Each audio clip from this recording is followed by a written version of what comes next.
So, as you see how this one has none in here, and this one has none, Yeah. you see? And then how this one has 2 plants. Look, 1, 1, 2, 1, 2, 1, 2. So we're gonna move this one over here. We're gonna move this one over here.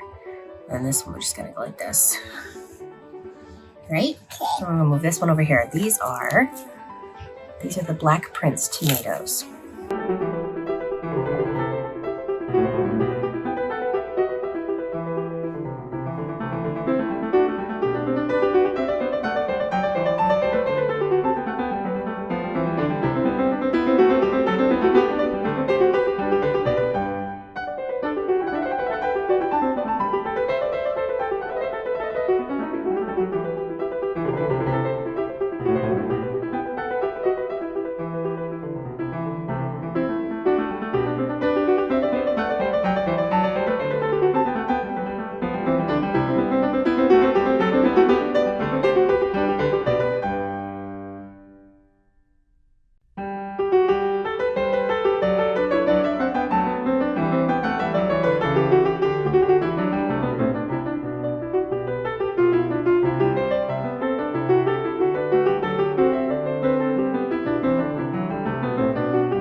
We gotta put some more seeds in here because these are the poblano peppers and these are the sweet banana peppers, but only 2 came up, so we gotta put more seeds in here. And then these ones are all doubled up. So we can move one of these over here. These are the hot peppers. Okay. Yeah. We can do that. Okay. Yeah. Yeah.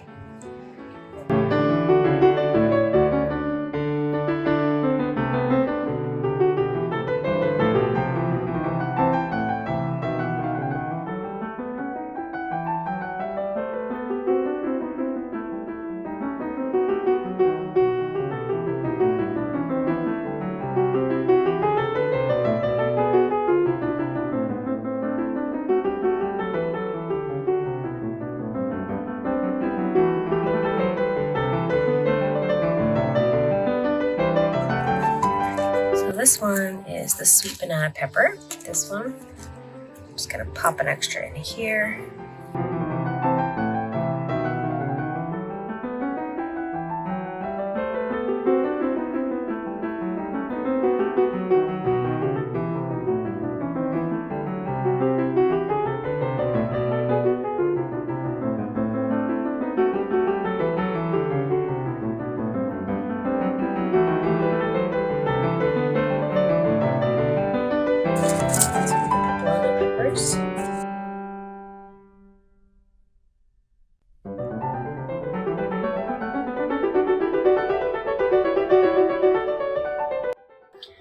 Alright, so this morning I seeded more San Marzano tomatoes. So that was 1, 2, 3, and the other ones are doing really well. They've already got 1 and another set on the way of true leaves there. This is the big rainbow tomato, and I had multiple in one cell. So off camera, I just moved 2 over because they were doubled up. So now I have 6 beautiful tomatoes, and I think 1 baby one down there. This is the Oaxacan pink, same thing. No, I don't think. No, all of them came up, and there's actually doubles. So I'm gonna leave those because those are gonna be. Oh wow. So I have 1, 2, 3, 4, 5, 6, 7, 8, 9. I'm gonna leave those in there because I think the tomatoes are pretty easy to tease apart. They don't mind a little root disturbance. These are the Moskvich tomato, and I just reseeded 2 in here because none of them had double seeded or come up doubly. So this is the Black Prince tomato, and I moved. I think there were 2 in each, so each one got its own. So now I have 6 of those, and they'll perk back up. And when you're repotting them, you can bury the stem because the tomatoes are a vine, so we'll just shoot up new roots wherever they're buried. This is the cherry tomato, same thing. There are a couple of them were doubled up, so I just moved them over into their own separate things. Chili pepper, you saw I moved one over, and then I pulled the rest out just so that I have 6. I don't need, nine chili pepper plants, even though I love them. But the sweet banana peppers, there's one here, which kind of looks like grass. So maybe I should throw another one in there. But one came up and then I reseeded another one. The poblano peppers, only one came up, so I put more seeds in there. All right, today is April 1st. I'm going to give you a little overview of how my plants are looking. I'm not incredibly happy with their growth, but it's just so cold here in my basement. Even with the addition of a little space heater, it's just quite chilly. So they're slow growing. So my Crispidia is about that tall, and it's actually, doing pretty well. It almost looks like lavender. My straw flower is doing, the king size is doing okay. Put out a little bit of growth. These are my snapdragons. Some of them did really, really well. And I actually separated this and this. They were in one cell. I don't know if there's like multiple varieties because these ones were really big, but I ended up separating them because there was more than enough in one. And I may have to go through and like trim up even more. I did overseed some of this with the delphiniums. So I put delphiniums back here and in any cells that were too empty for me. And then back here, my lupins are doing amazingly. Oh my gosh, look how beautiful that is. So these are all different kinds of lupins. And so you can see here, just like the different varieties.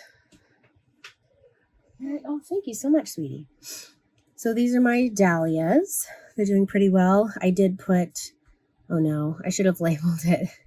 I was like, I'll remember. I did put extra stuff in. Oh, no, I think it's blue grama grass. I put some seeds in here, just in the empty cells. This one's not empty, but I put some extra seeds in the cells just so that space isn't wasted. I should have done that a lot sooner, but I don't know why. Then I seeded some Crago Mix Aster yesterday, and I just did that in all of the holes of the zinnias, and the zinnias did not do well. I don't know if it's just too cold down here, but here's a little one coming up. So I'm just going to wait to do, I have more seeds, so I'm just going to do them directly in the ground. And then over here, I think there's just more asters as well. This is my status. This is, I finally put it on a heat mat and put something underneath the heat mat because the problem with the wire shelving is it's just a lot of air circulation, so it can't really hold the heat. So I put a piece of cardboard just to maintain the heat from the heat mat, which I think is working really well because this dries out a lot quicker than everything else. So, and you can see here, I put another delphinium in here and then a delphinium over here. But this is the status. This is a little bit disappointing because this is like months and months old. So I would have expected it to be a little bit bigger, but yeah, it's just been pretty slow. The yarrow is also still incredibly tiny. And can I even find one that I can show you? Yeah, they're just really, really small still. So hopefully they pick up. I was even debating bringing them upstairs, even just this one. All right, here I seeded some liatris yesterday, which is, it's like liatris spiked gay feather. It's a perennial. It's kind of like a native flower.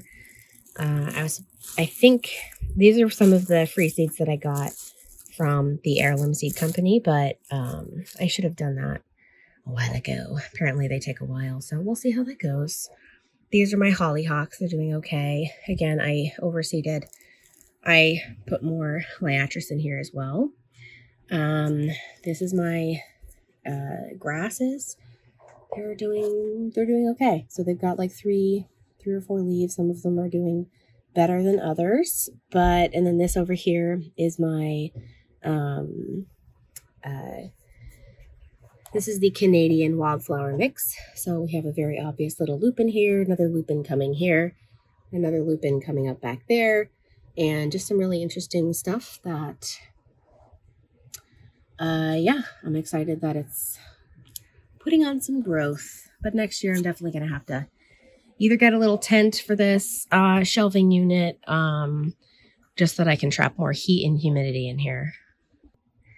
These are my Texas grano onions. They're doing very well. And again, when I planted them, I just put like one seed in the middle. And then I was like, what am I doing? Oh my gosh, look at this. See, nothing came up in that one. That's wild. And then I went back and I put more because you can pretty much plant them like grass because they just tease right apart.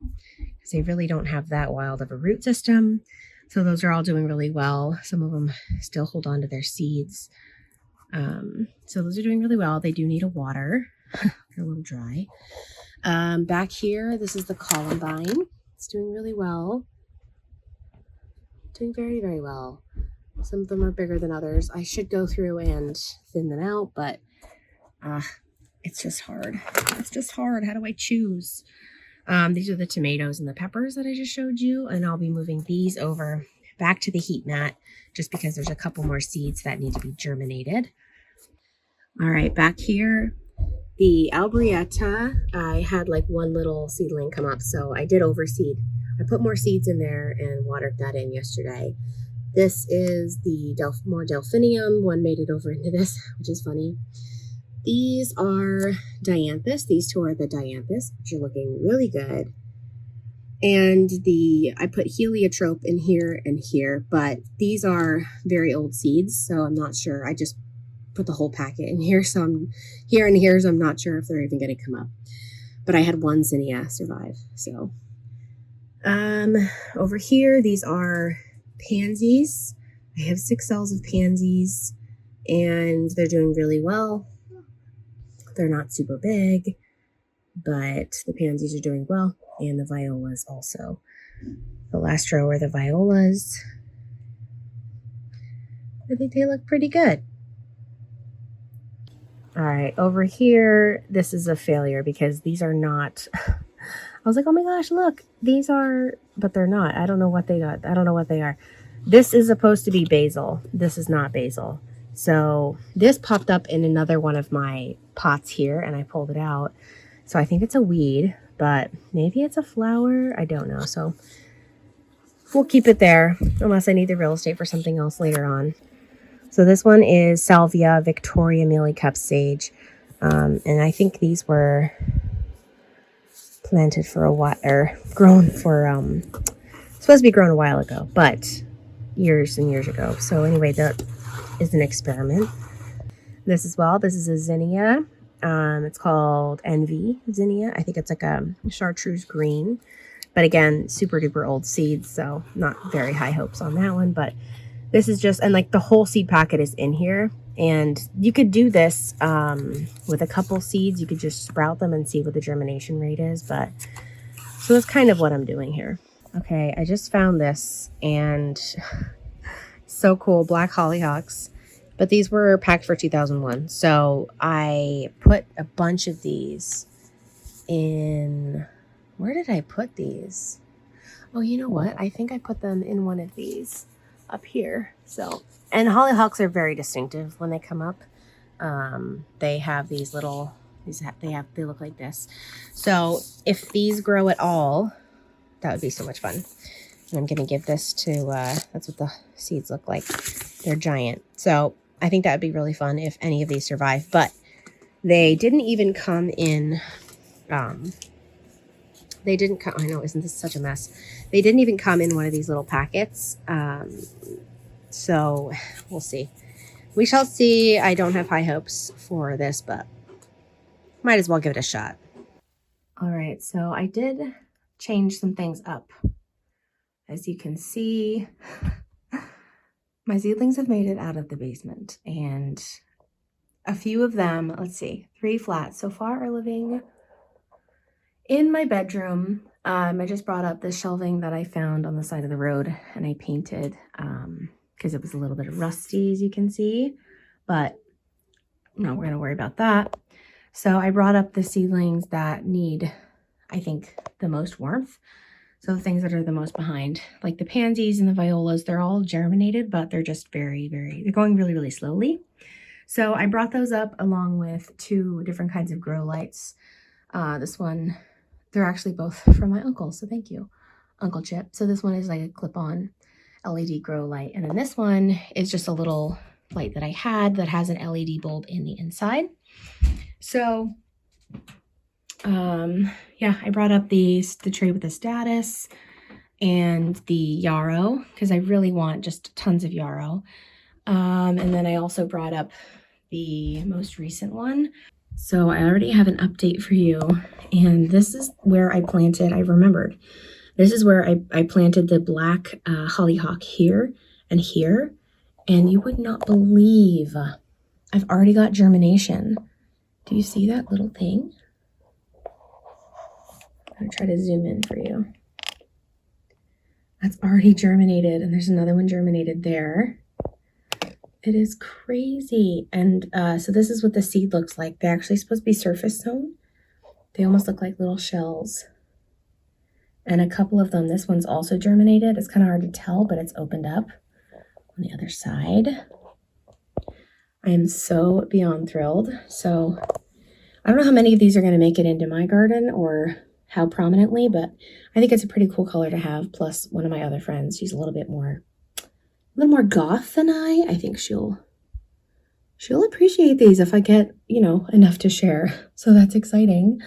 But yeah, I just wanted to show that I think the reason that my seedlings were going so slowly is because that it was averaging around like 54 degrees downstairs, which, was fine. Like my tomatoes, my peppers are doing okay. But I did bring the other trays up here. This one has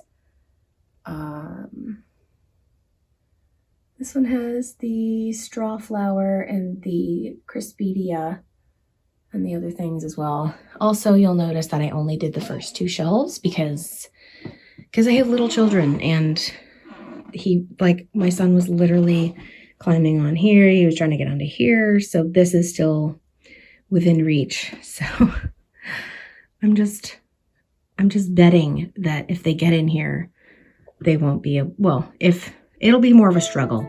And also this is butted up against here, just prevent tipping, because I don't really want to affix this to the wall since it's very temporary.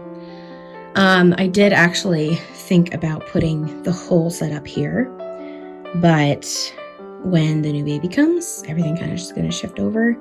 The new baby's going to live here right next to my bed. But yep, that's that. Hopefully I just see these explode with growth. But anyway,